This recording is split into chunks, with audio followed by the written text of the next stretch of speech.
Takes a second. So just so y'all know, like when you go on Facebook Live, it takes a minute.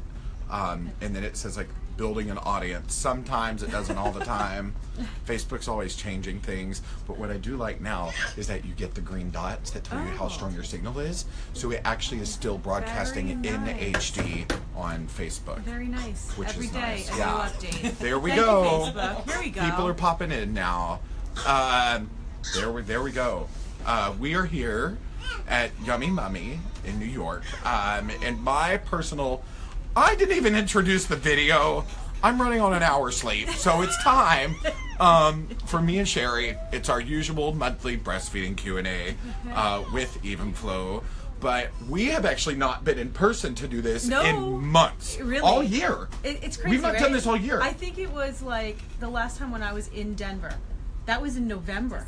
December. That's crazy. So 2017, we've been remote. It's been remote. Side by side. So this is our first in person. And there is nothing like being together. No, especially when you're jet lagged. So, but this is different because we're actually here for New York Baby Show this weekend. So we're like, let's do this, and we'll do it at Yummy Mummy, which is a store here in New York, and it's also a DME that you can go through and help get your breast pump. I have known Yummy Mummy because back in 2010, we were both in New York Magazine together. I was in it as best baby gear expert in the city, and this store, owned by Amanda, was, what was the actual title? It was best store for breastfeeding moms or something. So it's a great resource here, and then you can also do it online. So we have a small audience here and some cupcakes, and more importantly, we have this little thing. Here we go. I don't know. She might be ready to eat, but here you go. Come here, little nugget. We got this. We got a little nugget today. So I'm gonna hold a baby while Sherry answers questions, and I'm gonna try to stay awake. How did I get that deal? You get to hold the baby, That's and right. I have to answer the questions. That's all right. That's all right. Hi, everyone. Yeah, so introduce yourself for those of you who don't know. So hi everyone here and hi everyone there, and so happy to be back with you guys in person. Like Jamie said, this is the first time this year that we are doing the live stream side by side in person.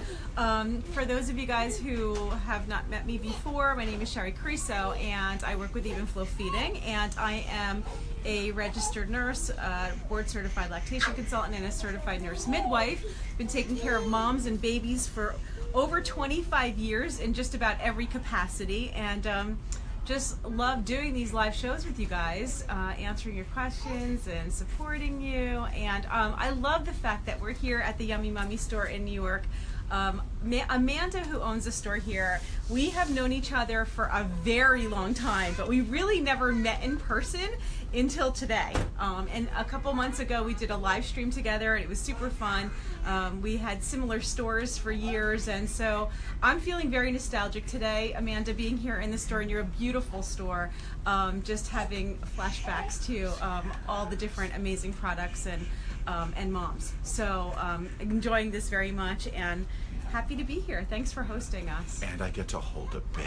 And he gets to hold a baby. He gets to hold a baby. And she's got a good wig on. So there we go. She may be. I think she wants me. She may be hungry. Actually, she says, "Hello, Jamie. You have not showered in 2 days because you were on the plane." And she says, "Jamie, you smell bad, but I appreciate the effort." So there we go. Yes. So does anybody have any questions? I missed a couple. There were a couple that popped up that I missed. Something about posterior lip tie or something. There was actually a question right at the beginning that I noticed, and I don't know what your name was right at the beginning, who asked the question about if I can think of any reason for not having any milk transfer when there's no obvious reason happening, and what could be causing it. Joe, did I get that right? Have you ever heard of a baby not transferring milk? That is nothing physically wrong. Any suggestions? We've tried everything. Have ever heard of a baby not transferring milk when there's not anything physically wrong? My first thought when I hear that is that there could be something we're missing. When you say there's nothing physically wrong, it means that possibly two things can be happening. One is it could be on the baby's end, where the baby's having a difficult time latching, whether it's a tongue tie, a lip tie. You go right ahead. She's gonna go eat. whether it's tongue tie, lip tie, or any other structural issue within their mouth that could making it difficult for them to actually maintain the latch. On the other side, it could be mom, where lots of times the nipple doesn't look flat or inverted, but a flat nipple doesn't necessarily mean that there's no protrusion of the nipple at all. And sometimes flat nipples, especially with newborn babies, they can have a really difficult time transferring milk, especially in those first few weeks where the breast is engorged and full, and the breast, when it fills up, the nipple stretches out and can flatten even more. So even though the nipple itself is protruding, it's hard for the baby to get a full latch and to pull more of the areola into the mouth to actually compress the sinuses and get the milk to flow. So the milk transfer could be happening, and I didn't get from who it was how old your baby is, but I would assume that if you're asking the question, it's most likely an itty bitty newborn, and that could be the reason. Kristen, okay, yeah. If your baby's real young, it could be just that your nipples might not be. That could be one reason, is that you're not getting enough of the areola into the baby's mouth. Sometimes some softening of the nipple can help, like a little bit of hand expression right before. People ask that all the time because I just got back from Canada, which is why I'm cracked out. But at the event, a lot of these women always ask, "Do I need a manual pump?" And it's like, they help, because if you're too hard, the baby can't get a latch. Lots of times. So you got to get some out. Yeah. Well, lots of times, having a manual pump, we talk about this all the time, in addition to like your double electrics, going back to work, really expressing full feedings. But in the beginning, having a manual pump really does help to get just a little bit of milk out, or manual expression with your hand. Sometimes the only way you can really get that milk out and soften the nipple is with actual hand expression, not even a manual pump, but hand expression. And then there's also something called a reverse pressure, where you can put a little pressure up against the nipple right before the baby latches to kind of press down, and it softens, and what it does is it softens the area and reduces some of the swelling right around the areola area, so that the baby can get more of the nipple into the mouth. Those are all reasons for a difficult milk transfer, other than structural issues with the baby. One thing I want to say too about that is when she said there's nothing physically wrong, sometimes those tongue ties can be really tricky to diagnose, and not everybody's that great at diagnosing them. Sometimes they're not obvious. You won't see the frenulum. They can be posterior. So if you're continuing to have issues where the baby's not transferring, it's really important to get a second opinion, see an oral surgeon, really take the baby to somebody who does this often, because the longer you wait, you're going to reduce your milk supply, and then breastfeeding is going to go downhill really, really fast. And we hear this all the time. So what's milk transfer? Someone's at milk expression, meaning milk transferring from your breast to the baby. Yeah. Speaking of milk supply, we get this every time we do this, so it will be repeated. I might be returning to work earlier than planned. How much is a good starter supply? He's 2 weeks old right now. I don't have any milk stored, but when he's away from me, he'll probably eat once, maybe twice, depending on him or the schedules. When I have pumped recently, I've been able to pump 2 to 3 ounces. Okay. So a good rule of thumb, and when you're pumping, it's really hard because you want to leave milk for the baby, but if you're breastfeeding all the time, you're like, well, I don't know how much milk I leave because I breastfeed. So a good rule of thumb would be about 1 to 1 1/4 ounces per hour, and that will vary depending on how long the baby goes between feedings. So if your baby's going, for example, eating every 2 hours, that's 2 to 2.5 ounces per feeding. If your baby's going 3 hours, it could be 3.5 ounces, 3 1/4. So you kind of judge it like that, and that's an estimate. So about 1 to 1 1/4 ounces per hour, and that's how much you should be pumping. More than that is going to be, for some moms, they can do it. For most moms, you're not going to be doing it because that's what the baby's actually eating. Did she ask how to store it? No, but someone just told me to smile. Look like you're having fun, Jamie. I'm barely awake. His eyes are open. That's all you're getting from me. Are my eyeballs open so I can read? Then we're okay right now. I'll smile for you. Yeah. She didn't ask about storage though, but just storing up, right? How to get enough stored up. One other thing about that So that's how much you do. But what about if you're breastfeeding, right? You're breastfeeding every feeding, and then you're trying to get some extra milk for that first day back, because that's a big problem too. Like, well, when do I actually pump this when I'm always feeding the baby?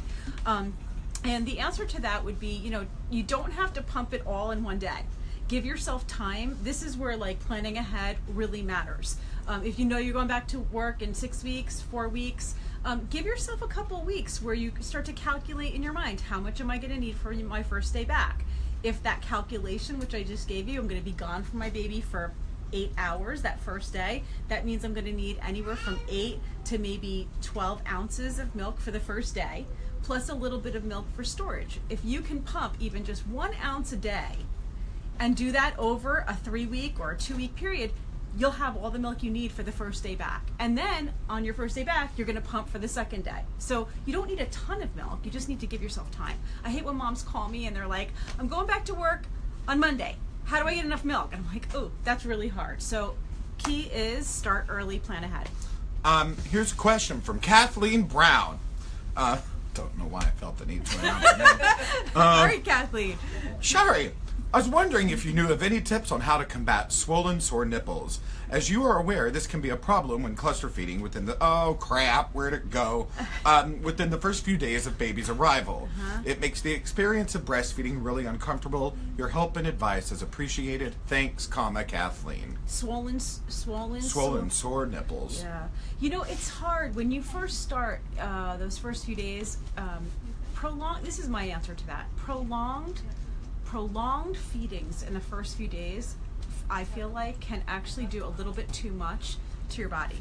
And for many moms, they need to ease into it. So my recommendation is to try to prevent that, which is shorter, more frequent feedings in the first few days. The baby can eat very quickly. A few minutes on the breast, every hour and a half in the beginning will give the baby all the colostrum they need, versus long stretched out feedings where the baby's just staying on.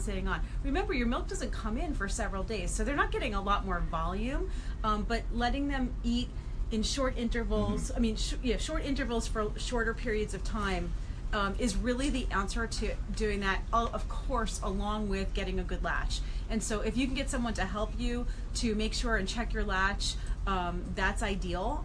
In my breastfeeding class, my online breastfeeding class, I have a whole chapter on how to latch and position the baby properly, and little tiny adjustments. Are you okay? No, I know. Did everyone else hear that, or was it just me? It's just you. I don't.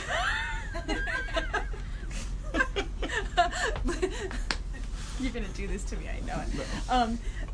No. Little adjustments to your latch can make all the difference. Like, literally, so many times I'll do a consultation with a mom, and they're in pain and they're struggling with painful latch, and I will literally just be like, okay, do that. And just that little bit of adjustment where we're tilting the head up, where the baby's leading with the jaw, with the lower jaw versus the upper jaw, where you're bringing the baby a little bit closer so the nose is touching their breast. Just those little changes that you may not be able to know what to do, that will make a world of difference and prevent that soreness. You really want to try to prevent cracking, bleeding, things like that. It'll set you up for mastitis and other things that you do not want to get. So get support, get someone to look at your latch. And sometimes if it gets really, really bad, because I'm talking about how to prevent it, but if it gets really, really bad, you may need to take a couple hours off by pumping and just let the nipple heal a little bit. I've had that too. Speaking of mastitis, on the way here, because I'm clearly loopy, I decided to roll the windows down in my car. And I was screaming out the window here on the Upper East Side, does anyone have questions about mastitis? And my personal favorite was, get up in my face, let's talk about lipase. And that was a good one. And we streamed it. That was a good one. I was very proud. It was very fun. Sherry. Yeah? I'm not getting enough milk, and I'm eating booby cookie. What can I do? That's what she said, booby cookie. Eating booby cookie. Okay, this is, I really want to answer this question. Okay.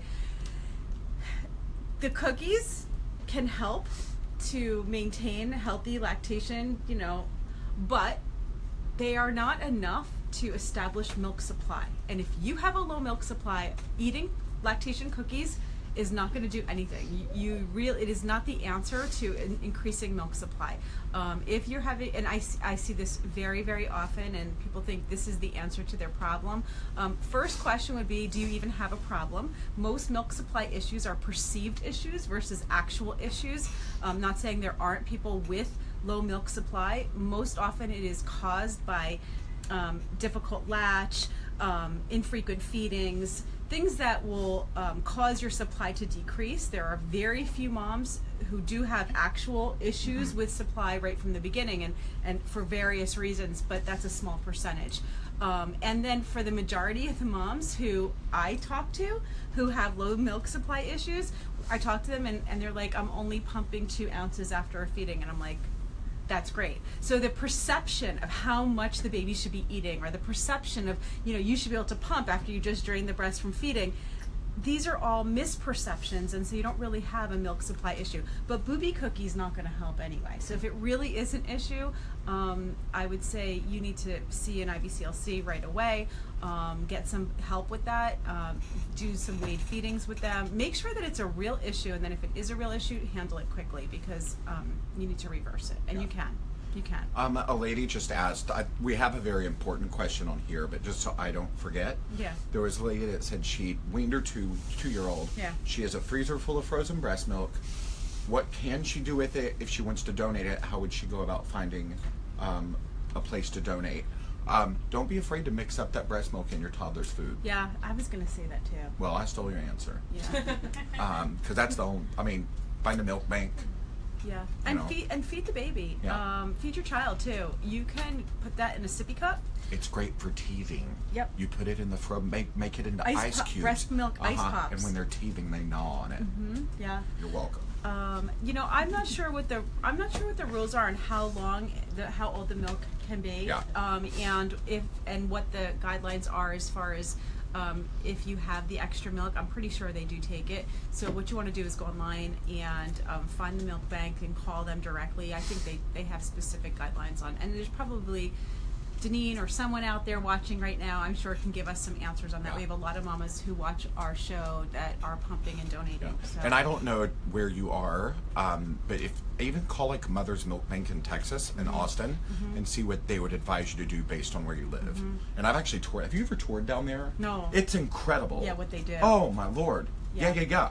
They go through and they actually analyze like all the nutrient content of the breast milk, and they make it custom for how old the baby is, because it goes to depending at-risk on infants, NICUs in like and, the NICU. So they build the breast milk according to what the baby needs. It's incredible. It's remarkable.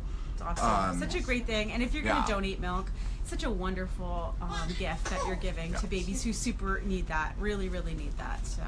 So this is a very pertinent question here, considering where we're sitting right now. Hello.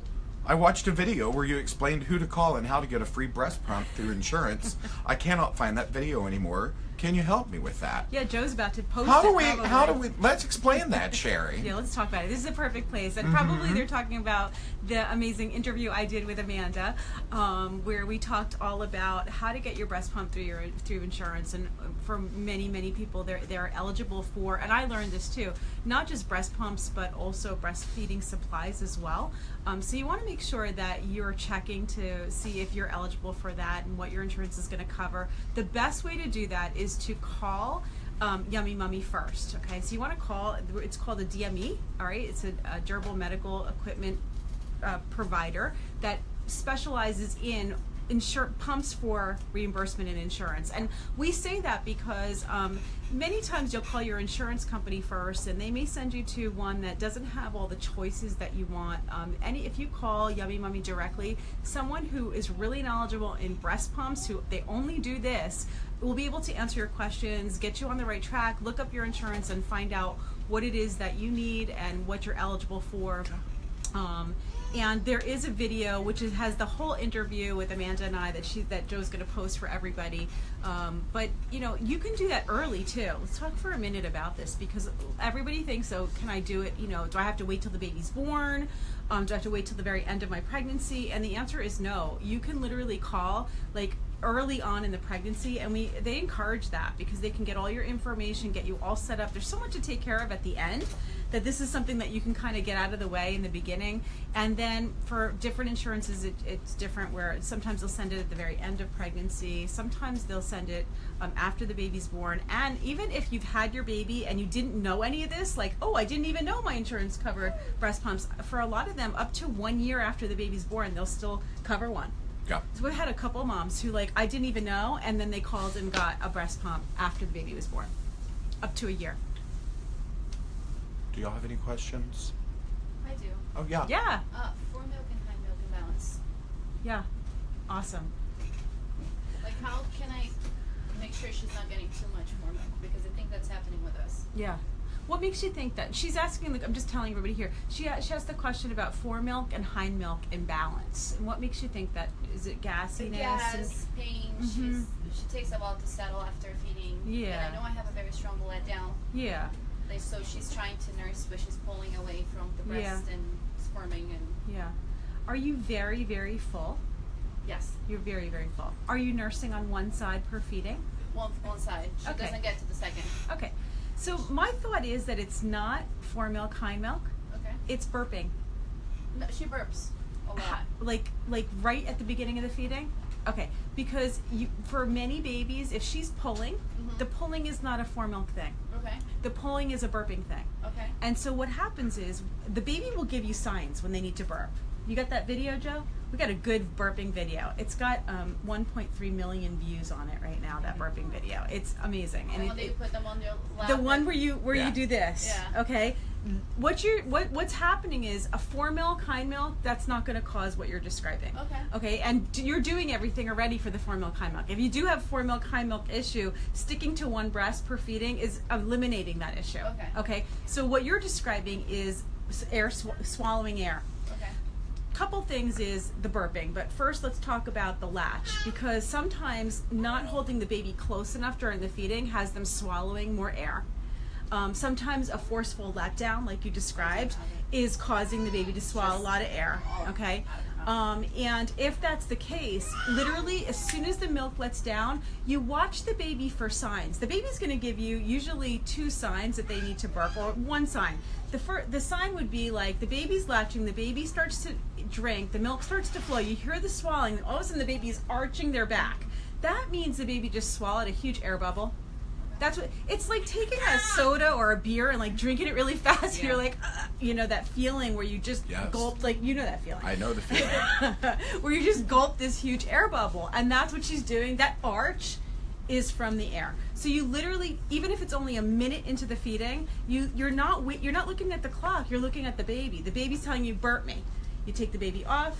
You do my technique for burping, and the reason for that technique is it will keep her from crying.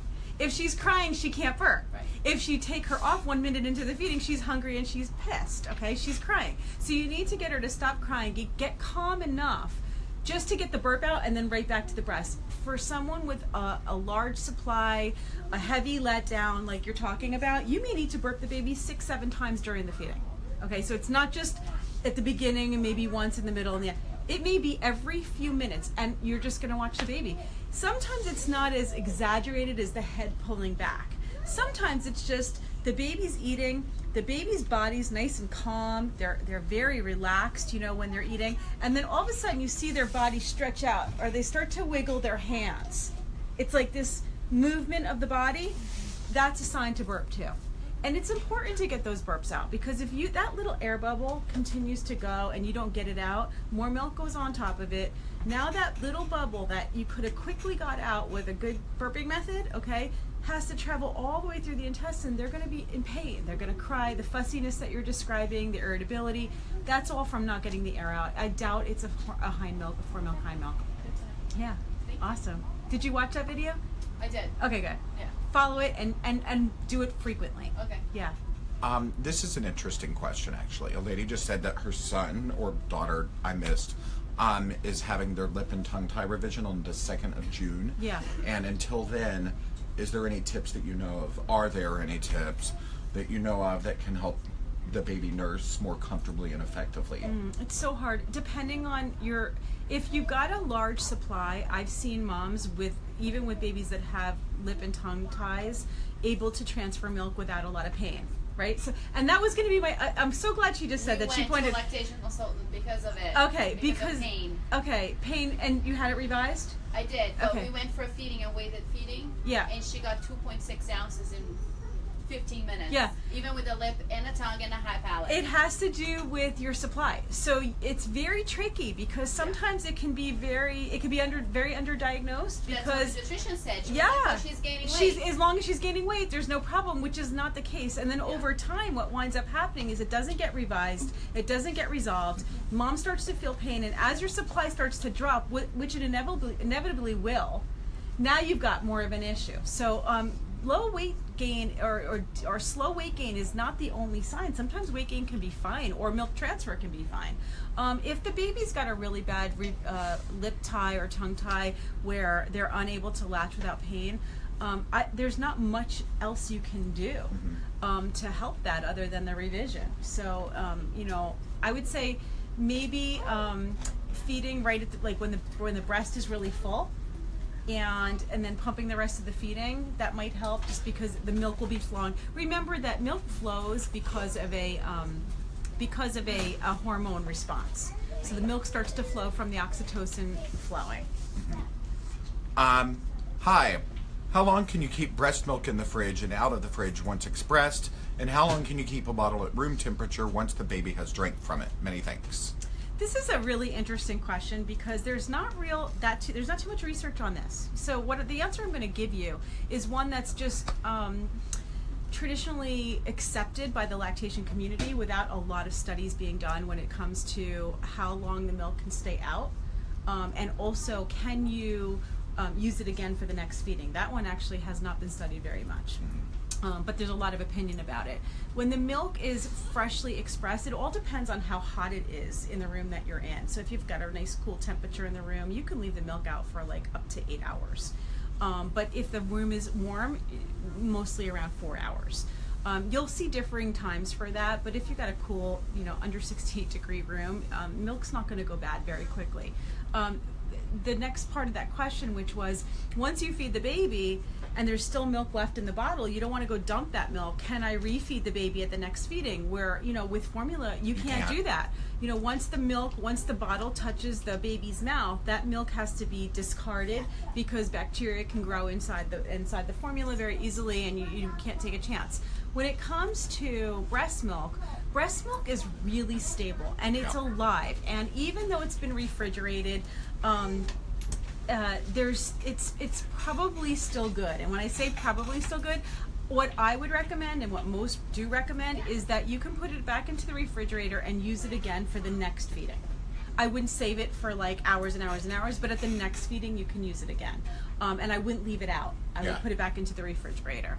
So that's traditionally what is recommended. This would also be a good point just to bring up the difference in like cleaning bottles, actually, because like sterilizers you don't really need if you're using breast milk. No. But if you are using formula, you have to properly clean the sterilizer bottles just because of bacteria. And can I tell you too that actually sterilizing your bottles for breast milk actually can make them cause more bacteria to grow.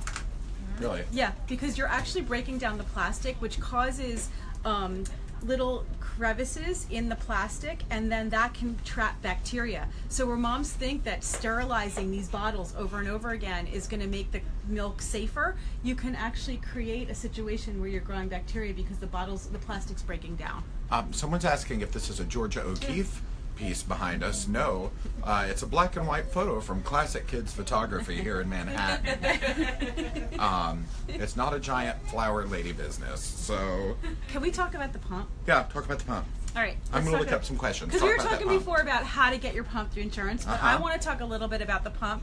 I stayed up for hours yesterday making you guys all a brand new video because everybody always asks me, like, what do I look for when I'm looking for a breast pump? I stayed up for hours because of he was on a plane, layovers. And I was at my computer, so I feel, Anyway, Joe's going to post a link for you right now because I came up with a breast pump checklist.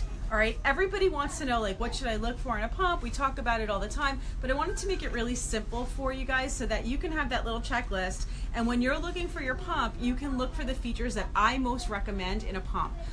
All you guys know that I helped to design the Even Flow feeding pump. There's a reason that I love the features on the pump, because I was involved in choosing what went into it and having some input into it before it actually came on the market. And there's these features that I like and look for, and for all of you guys who watch all the time, you can start posting them right now, because I love to know that you're all listening. I every time also talk. really like some hearts right now because I'm tired. Wake and me I up. could use some Wake me up. hearts. Let's get some hearts. Yeah. Please Exactly. heart this. It's a real struggle today.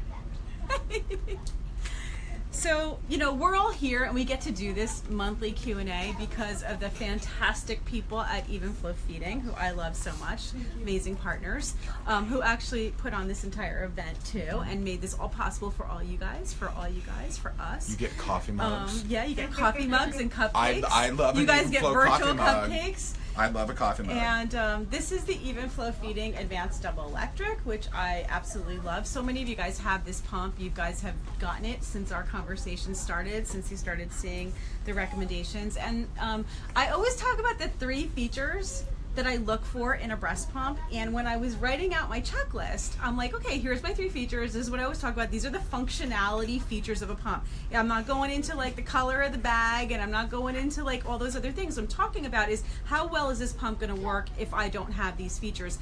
And when I did the checklist, I'm like, there's actually 4. So I changed it. So for all you guys who haven't seen the video, you can go ahead and look at the 4 features on there. But the 4 features I look for in a breast pump, one is that the pump has multiple flange sizes, and that's the flange, the piece that goes up against your breast. Multiple sizes inside the box. I say that because many pumps out there, first of all, come with one size. You can't buy other sizes, and if this doesn't fit you properly, it's not going to work. It's going to hurt, and you can't get your milk out. So then what are you going to do with the pump? Or they sell them separately, and then the thing is that these flanges need to be used in order to see what size. It's not like a bra where you just measure and you can tell what size. You need to try them out, and it may change for you over time. So these actually come with 3 sizes, 3 most common sizes included in the box. Second feature is that it has independent speed and suction controls. And what I love lately is that because of the 3-stage pumping method that we did, and so many of you have seen that video to get more milk out and knowing how to use your pump, it's like, oh, right, there's a way to use your pump. It's not just turn it on. So many have been saying that's their favorite feature now, is that there's independent speed and suction controls, and that's what this is, that you can control it yourself. It's not doing it for you. It's really important to have that control and customization. Third thing is a closed system. That means that there's a barrier. There's a barrier here so that no milk is getting inside your tubing, okay? That there are open systems and there are closed systems. That's a closed system. You want that tubing to stay clean, because then your pump's going to stay clean. It's not going to grow bacteria. You're only washing these parts. You're not washing the tube. And then the 4th feature that I actually added, because I got a lot of questions about this, and it really is functionality, is the fact that you can use batteries. And that's important. So this pump actually takes double A's. Oh, they're in here. Double A's right in the back of the pump, okay? And that means that even if you're not near a power outlet, the pump's gonna work. Because I thought to myself, well, if it doesn't take batteries and you're not near a power, or how this all came up is a mom that I was working with she was in a blackout, and there was no power, and she couldn't use the pump that she had because she didn't have a battery option. So having a battery option is my 4th feature. And did you post the video? Joe's so good. Joe's over there. The 5th feature is a baby wig. Baby's the first feature. Yes. Baby's the first thing. So that's Even Flow Feeding Advanced Double Electric, and highly recommend it. And you guys can watch the videos for more. Thank you, guys. I'm just enjoying this baby. She's all right. What's there not to enjoy? I don't get to hold babies a whole lot. What's there not to enjoy? People assume with my gig I get to hold babies all the time. No, not and little it is babies just like not true that. anymore. Yeah. How old is she again? 6 weeks. 6 weeks. She's fresh. Yeah. She's a fresh one. What else do we have here? if you have a baby that bites and won't use it, I read it, whatever, we went down. If you have a baby that bites and won't use a nipple shield, what can I do? She's 8 months old. You know, the biting questions are always the hardest ones because there's not that much of an answer for it. Babies that bite, especially at 8 months old, probably teething. Their mouths are hurting, and so they're going to bite down and they're going to try to use you as a teether. What I would recommend, 8 months old, is take the baby off as soon as the baby's done with the feeding. Like, don't linger. You know, if you linger, good chance the baby's gonna clamp. Okay, so you hold the baby as close to your body as possible. By holding the baby really close, it keeps their mouth wide open. It's hard for them to clamp down when they're held in really, really close.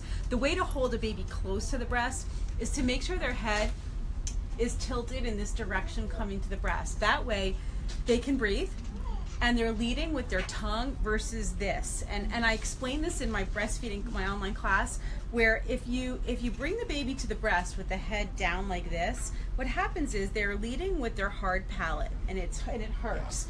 And on top of that, they can't breathe very well because their noses are smushed into the breast.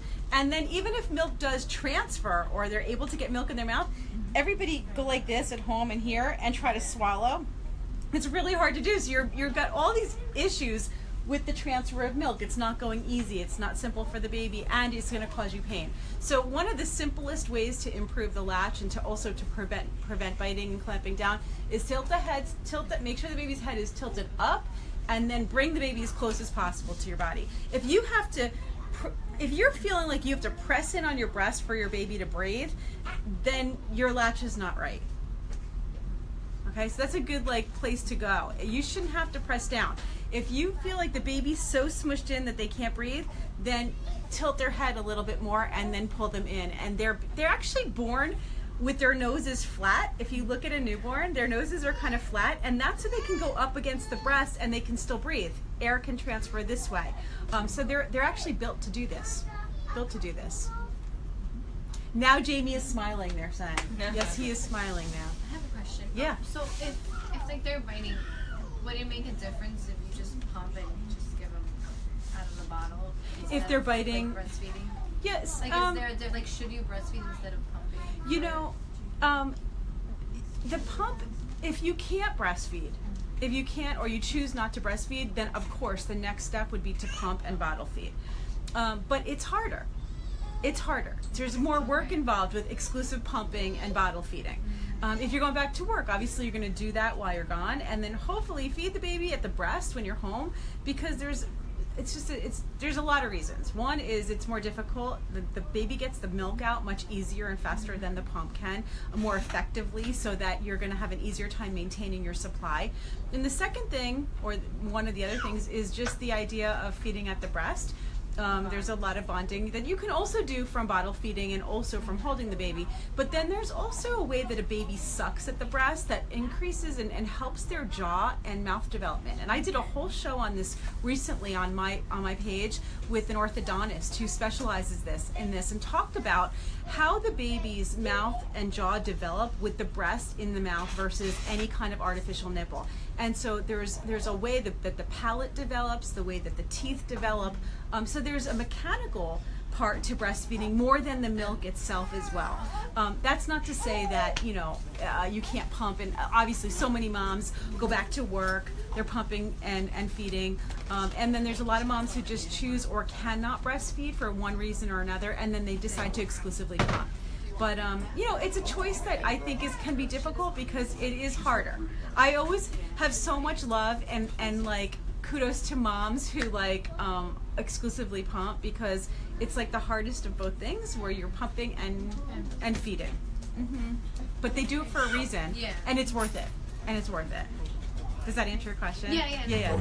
I abandoned Sherry. You always do that. Listen. You forget about me. Never. How long? I'm sorry. Yeah. How long should you breastfeed before you introduce bottle? How long should you breastfeed before you introduce the bottle? Everybody has a little bit of a different answer on that, and some things you'll read will say wait 6 weeks before you do that. Baby can get confused and not take a bottle. My opinion is that you want to do it sooner than that, and the reason why, and this is only if breastfeeding is going really well. So first thing is that you've established your latch is good. Your milk supply, your milk has come in, everything's going really, really well with breastfeeding. I would start to introduce the bottle within the first 2 weeks, like around 2 weeks old. And I'm not talking about full supplementation of feedings. I'm talking about just like half an ounce once a day. Half an ounce once a day. And the reason I say that is because by the time the baby's around 3 weeks old, they can start to develop preference, which actually causes them to reject the bottle. And I know from personal experience, and I hardly ever talk about, I have 2 daughters.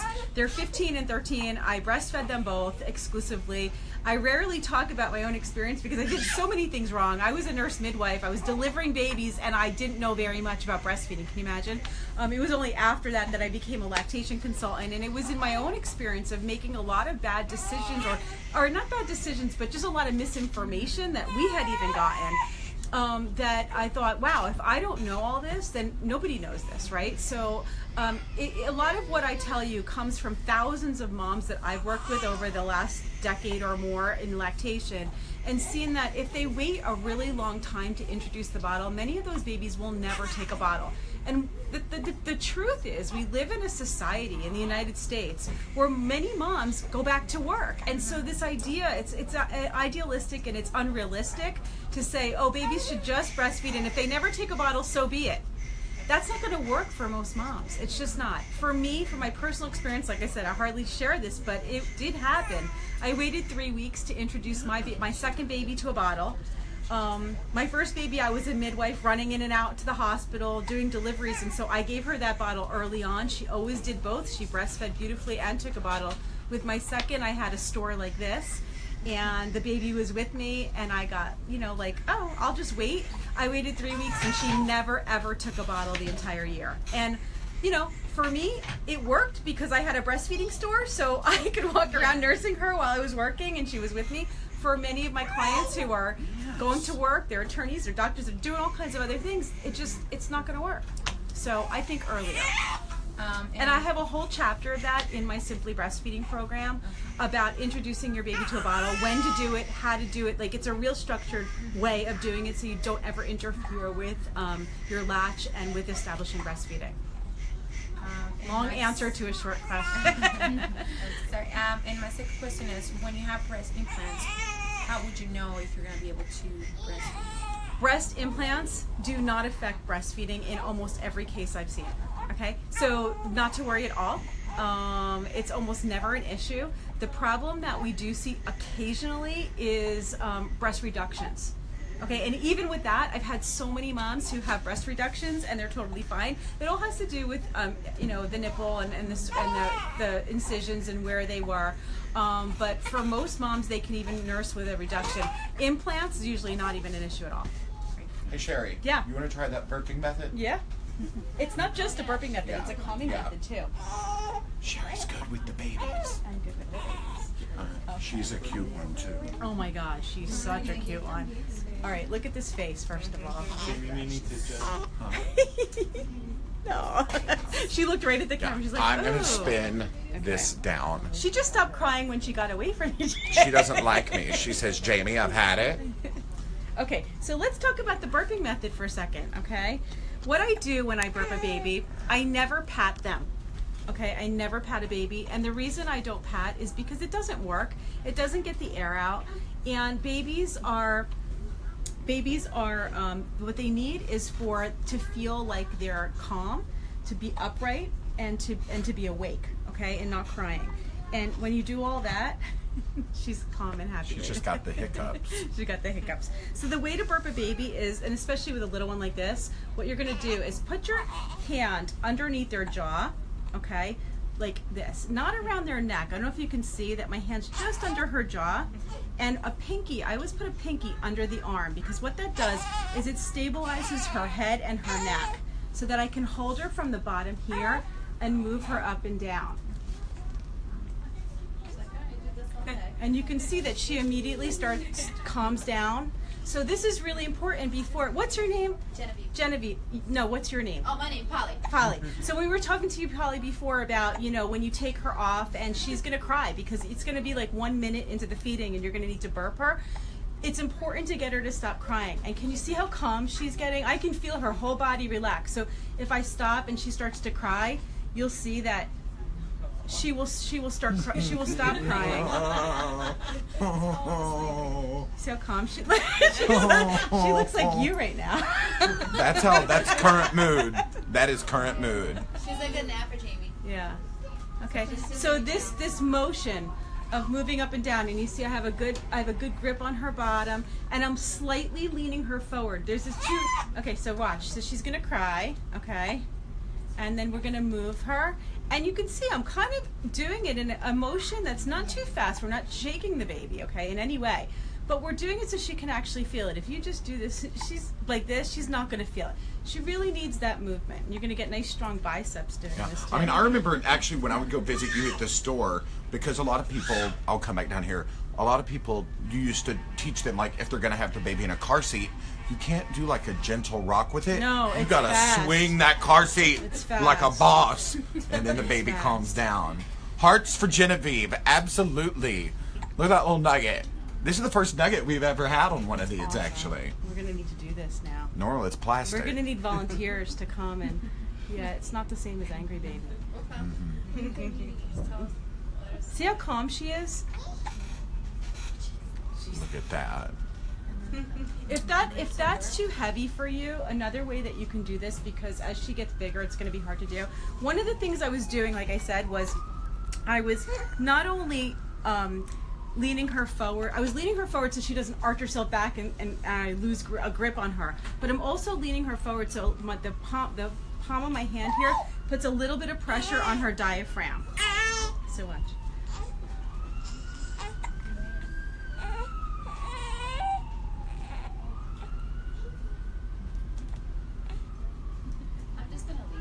I'll be back later. You see how that's calming her? That's what you're talking about before, that she's getting fussy. She needs to get the burp out. I think she actually has a burp here that she needs to get out. Well, she ate and she didn't burp, so. Yeah, that's what's going on. But the little bit of pressure on her diaphragm is going to help. And so I'm leaning her slightly forward so she doesn't throw herself back, and also that pressure. What you can do if she's heavy is take her, or if your arms get tired, take her and put her over your shoulder, okay? But when you put her over your shoulder, go far, okay? So that you're actually using your shoulder now the way I was using my palm, okay? And once you do that, you can move her the same way, like this, and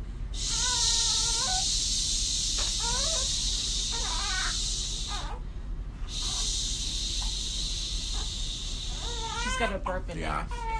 Okay, so let's get that out for you, baby. Oh, baby. And now all of a sudden we're just playing with babies, and that's fine. Hey, listen, we're demonstrating That's all something right. very important right It's now. called real life. Yeah, little nugget. I appreciate your head bow too, because it's leather, and you don't often see a Somebody leather just, head oh, Marnie said we can use her baby in Austin. Okay. Good, we'll need a baby. She is a sweet baby. Yes, Caitlin, she's a sweet baby. If your baby continues to cry, you can also shush in their ear, and that actually gets them to calm down too. That's good if you want to get the burp out. Again, none of this stuff is actually getting the burp, it's getting them to stay calm, which is what a burp requires. Can they burp while they have the hiccups? Yes, and you know, think about when you have to burp. Like, nobody needs to pat you, right? You need to just like straighten your body, calm down, relax your diaphragm, and then the burp comes out. Sometimes I like to fake a burp. No, when you have to instigate it yourself, and you're like, Yeah. you got to do like a catch breath to get the burp going. The other way that you Isn't can do that this too repulsive? is hold her the same way and then move her up and down like this. That can help as well to get the burp out. I did the circle with her. That's what Yeah. I did, But she likes what I was doing before. so. You know what works? An exercise ball. Oh yeah, So get yourself an exercise ball and then just sit her on your lap and bounce. that's So you're doing the fine. same thing and you're working your core at the same time. I will bounce with a baby on a ball all day. Does she need I'm to? smelling butts. Oh, Because I'm a mom. I was like, I'll be leaving. Yeah, did you see how like, I didn't even think about that. It's like, huh? Is that you? No. No. Never know. I've not showered in a while. I've been sitting on a plane. is plural. She really likes this. She does. You see? So whatever is going on for her, there's an issue with, I feel the burp. I just felt it. Yeah, you can, sometimes you're not going to hear it, but you can feel the rumbling underneath your hand. And so you'll feel the burp start to come out. I feel like she just did. Yes. I'm going to give her back to you. And you can continue. Yeah, no. Yeah. That was great. Thank you. She's like, no. Yay, that was good. Oh, that we was like good. a baby. I'm going to go give this back. Listen. Here you go. Thank you. You guys, so someone just said, Megan just said she uses an exercise ball. It's a lifesaver. Mm-hmm. It works great. It's a great way to, like, have you done that before? Yeah, you put the baby right on your lap and you can just go up and down. You work on your core. They're great for labor, so you can use it in labor. And yeah, definitely. So you get one of those just regular exercise balls. They're so comfortable to sit on, to rock on, to lean on when you're in labor. So you bring it with you. Use it through the labor, and then you'll use it postpartum too. Yeah, they actually make them for that, and they actually make them with little stands too now, so that they don't roll away from you. Oh yeah, they Labor. do. Mhm. Yeah. Yeah, because people use them for that. It's so funny. People are starting to leave, like, not that they never didn't, but it's like they're starting to leave, like, Is that on my wall? A lot of like non-breastfeeding related stuff. Oh, yeah. Because a lot of people also don't understand you were a midwife. Like, Yeah, the majority of my career I spent delivering babies and taking care of moms during pregnancy. And I actually just had my first published article come out this morning on... and it's got a great thumbnail. Yeah! Really If you go to that Facebook, it's got a great thumbnail. I co-authored a study, a paper on perineal massage and the use of pregnancy perinatal massage to reduce tearing in labor. And it's important. It's right on my Facebook wall. I just posted it this morning. Go ahead and read it. It's a little bit technical. It's in a medical journal, but it's got some great information from Dr. Joanna Ellington, who developed the whole thing. Yeah. And If people don't really, think really it's great. important, I will tell you a true life story. So when my sister had Grayson, my nephew, in which I was her birth doula until the actual pop out, because she didn't want me down there for all of that, but I was there the whole time. Went and hid behind the curtain. As soon as he popped out, I came out. Whatever. Yeah. But Dr. Hartung, the doctor in the room next to her, he was known for his VBAC and breech delivery rates because he's incredible. Yeah. And a lot of doctors are not taught how to deliver breech babies anymore, sadly. So he was over there. This woman drove to Wisconsin. She lived in Illinois. Wow. So right when she was due, they actually moved to Wisconsin to live there so he could deliver. She delivered a 10-pound, 1 ounce breech baby, unmedicated, didn't tear a bit because he was down there massaging her the whole time. Yeah. One of the things that we talk about, and I'm not going to go And too that's a big in one. deep with this, but actually the prenatal massage is more about learning how to relax that part of your body, to relax the perineum, to practice that throughout your pregnancy in a certain way, so that you get into that second stage of labor and you're pushing and the baby's crowning, that you can have a controlled delivery. And that's what really leads to reduced tearing, as well as a provider or practitioner who's going to be on your page with you. So those two things, and we cover a lot of that in the article. I'm going to do a whole show again. We did one, but we're going to do another one that talks all about this coming up, because she's so good. Yeah. Dr. Joanna has done so much research, and I have a lot of experience. I've done 600 births in my practice, but thousands as a labor and delivery nurse, and so I worked with a lot of moms during their deliveries, and it's very doable. I had two babies, no tears, nothing, I have not had a baby, and I'm not. No, you have not. No. You have not. The only thing I tear up is my current energy level because I'm torn up. Somebody just said my midwife had oils and it was so nice. This is one of the things about the study, very interesting about the different kinds of oils that I didn't know. Yeah. About the differences between oils and coconut oils and things like that, because everything's used, olive oils, coconut oil, and they're not all great for the perineal tissue. Which was interesting to me, really, really interesting when I looked at the research. And so it's important to understand what you're using and to use something that has the same pH as the tissues and will not cause swelling or cause any kind of increase your risk of infections, yeast infections and other things. Interesting. Mm-hmm. There you go. Well, we've been going for an hour. It is. You it's did good. time. I'm trying really hard. It's going to be an early bedtime for me, maybe. We're gonna be streaming. Are we streaming tomorrow? No. No. I'm streaming tomorrow. I'm doing a bra fitting in the morning. Yeah. 10 a.m. if you want to watch on my page, Bra Fitting 101.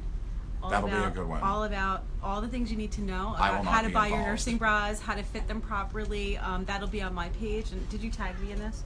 Yeah. All right, Yeah, so yeah, just yeah, go yeah. right on here, and you can go to my Facebook page at 10 a.m. tomorrow morning. We'll be doing a bra fitting from the New York Baby Show, and then we'll all be together all weekend Yep. doing that, and again next month, I'm sure.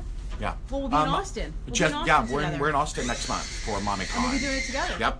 Yep. We'll be doing it on Friday night before the Excellent. actual thing. Yeah. So, Jessica, I tagged her page in the comment for the video. It's Shari Creso, comma, lots of letters.